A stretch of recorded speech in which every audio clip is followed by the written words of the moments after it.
All right, everyone, let's get started. Today, we're diving into what I think is the most critical and honestly the most misunderstood part of the entire marketing mix, price. See, it's not just some number you stick on a tag. It's a statement about value. It's a weapon you use against competitors. And, as we're about to see, it's the one thing that actually drives profit. I love starting with this quote from Warren Buffett because it just cuts right to the chase. This pricing power he's talking about, that's the holy grail. It's the ultimate sign that you've built a strong brand, that you have a product people truly want, and that your marketing is actually working. So keep that idea of pricing power in the back of your mind as we go through this. And here's the absolute key to all of this. I mean, really let this sink in. Think about the other three Ps, right? Product, developing a product costs money. Place, getting it into stores or online, that costs money. And promotion, advertising, that's a huge cost. Price is the only piece of the puzzle that brings money in. Everything else is an investment. Price is how you get your return. So, to set that price in a smart way, marketers really lean on three foundational frameworks or orientations. If you can understand these three ways of thinking, you're on your way to making any smart pricing decision. Okay, so this diagram really visualizes the core puzzle we're trying to solve. Every single pricing decision you ever make is going to be a balancing act between these three forces: your own internal costs, what your competitors are doing out there, and what the customer actually thinks your product is worth. Getting that balance right, that's everything. Let's break each one of these down. First up, we have the most basic approach, cost plus pricing. You can think of this as an inside-out method. It's simple math. You figure out, okay, this thing costs me $10 to make, and I want to make a 20% profit. Boom, the price is $12. It's easy, and it guarantees you cover your costs. But, and this is a big but, it completely ignores what the customer might be willing to pay or what your competition is doing. It's a dangerous blind spot. Next, there's competition-oriented pricing. Now, instead of looking inward at your costs, you're looking sideways at your rivals. Just picture the soda aisle at the grocery store. Coca-Cola and Pepsi are almost always priced within pennies of each other. This is all about positioning yourself in the market. Your price is a signal.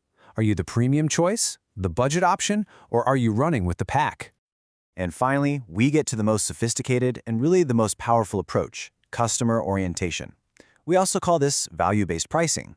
Now, this isn't about what it costs you to make something, it's all about what it's worth to the customer. This is the goal, right? If you can truly understand the value you're providing and price your products based on that perception, that's where you unlock the most profit.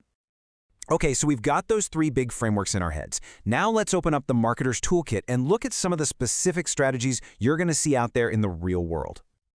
First, there's a strategy called price skimming. A perfect example is when a brand new iPhone comes out. The company sets a super high price right at the beginning. Why? They're trying to capture the cream of the market. You know, those early adopters, the tech fans who will pay almost anything to have the newest, shiniest toy. Then, over time, the price slowly comes down. Now, the total opposite of skimming is what we call penetration pricing. With this, you launch with a really low price, maybe even losing money at first. The goal here isn't profit, not yet. It's to grab as much market share as you can, as fast as you can. A great example of this was when Amazon Fresh started. They pressed everything super aggressively to get people to just try it and switch from their normal grocery store.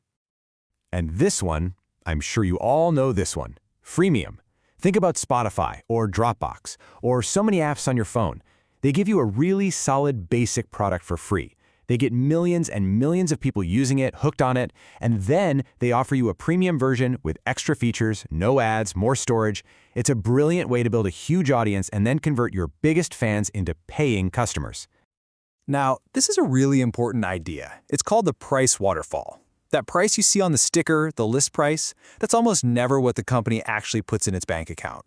You start at the top with that list price, but then all these leaks start happening. Discounts, special promotions, rebates, they all drain revenue away. The amount that's left at the very bottom, the money that actually ends up in the company's pocket, that's the real price. A good marketer's job is to plug those leaks. So we've looked at the big frameworks and the specific tactics. But the really fascinating question is, why does this stuff work? And the answer, as it so often is in marketing, comes down to psychology. A price isn't just a number. It's a powerful psychological signal. So whenever we look at a price, our brain immediately looks for something to compare it to, a reference price. And there are two types, The internal one is the price you have stored in your memory. You just kind of know what a gallon of milk is supposed to cost. An external reference price, on the other hand, is a cue the marketer gives you, like a price tag that says, compare at $99. And that leads us right to this incredibly powerful psychological bias called price anchoring. That external price, that $99, becomes a cognitive anchor in your mind.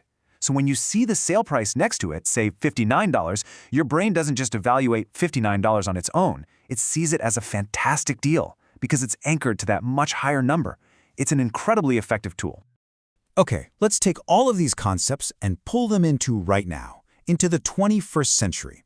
Because today, a lot of pricing decisions aren't being made by a person in an office. They're being made by algorithms in real time. I know you've all felt this pain. You open the Uber app to get home after a night out, and suddenly a ride that cost you $10 on Tuesday afternoon is now $30. What is going on? What you're seeing is a live market in action. Uber's algorithm is crunching an insane amount of data every second. How many people want a ride versus how many drivers are on the road, where you are, what time it is, and it's adjusting the price instantly to try and balance everything out. The official name for this is dynamic pricing. It's basically the high-tech evolution of everything we've just discussed. It's what allows companies like Uber and airlines and even Amazon to make thousands, maybe even millions of price changes every single day. They're responding to the market in a way that would have been science fiction just a few years ago. Okay, wow, we have moved through a lot of material very, very quickly. So let's pause and boil this all down to the most important things you need to walk away with. First, always remember, price is unique. It's your profit engine.